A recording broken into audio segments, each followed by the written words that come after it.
man, I don't know what you're expecting me to tell you. I didn't see anything. I was just doing my rounds and found everything like this. Grave busted open and all that. Did you notice any suspicious activity? Dude, I'm a security guard in a graveyard. Most excitement I see is when kids come in a couple times a month to vandalize some stones. You know, I don't even know why I took this job. I mean, it's messed up. Because who's stupid enough to blow up a tomb and take a body? It's been a couple days, right? I never did well in science, but I imagine by now that dude had some kind of smell on him. Where were you when this happened? Doing my rounds, you know, just me, my flashlight, and a couple hundred other spooky tombstones. Have you ever driven through a graveyard at 3 a.m.? I'm not superstitious or anything, but it's creepy. Super creepy. Like, I'm a great security guard. Very observant. That's what I was doing when it happened. Just my job. When did you find the grave vandalized? That must have been early this morning. You know, I must not have noticed it during the night. It's so hard to see anything. Totally didn't notice anything wrong until I woke up. So you weren't actually paying attention? Nah, man. I mean, it's not every day you get to guard a convict's executed corpse. The boss even told me to do extra rounds. Evidently, someone thought that this guy had some crazy groupies or something planning to steal the body.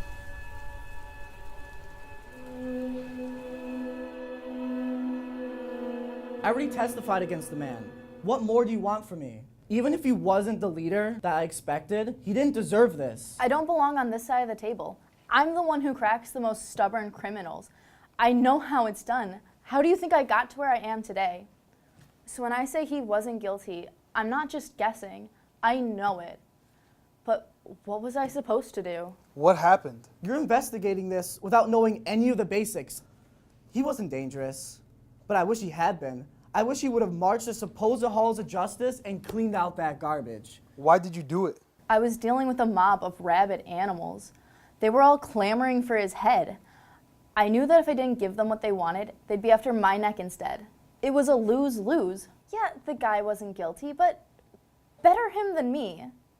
And do you think that if I had resisted that they wouldn't have taken matters into their own hands anyway? They killed him. They executed him for no reason. It was a mob or murder. Either way, it was a miscarriage of justice. But why should I risk my life to stand in the way of the inevitable?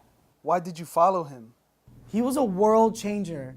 I thought he was ready to overturn the establishment, but he didn't have what it takes. When he should have been rallying the revolution in the streets, he was squatting in the suburbs. He wasn't the man I followed. Didn't you care about the truth?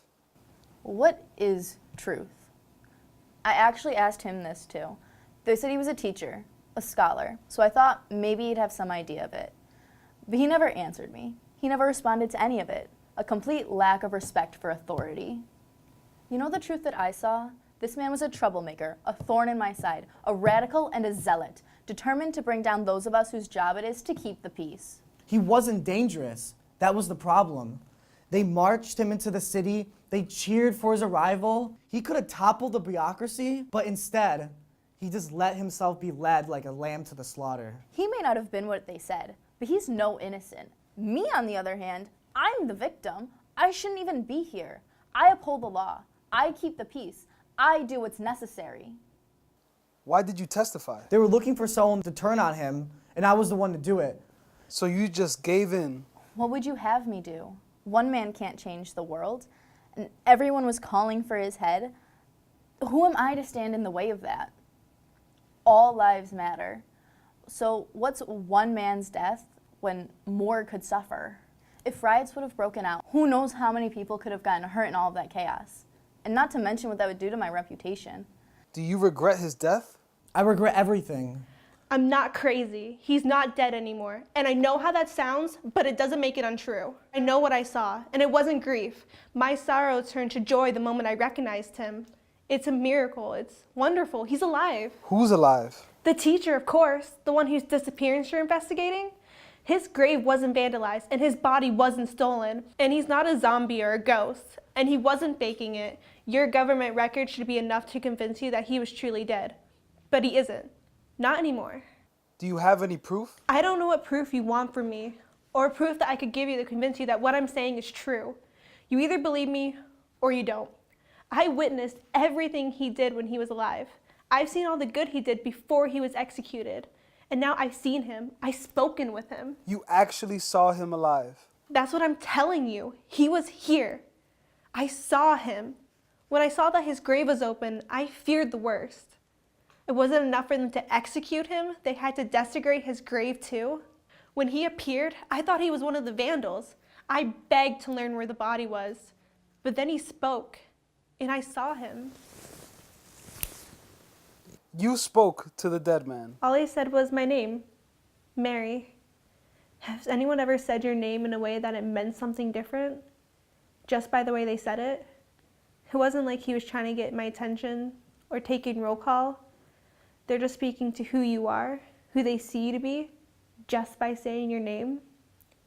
No one knows me like he does, and no one sees me like he does.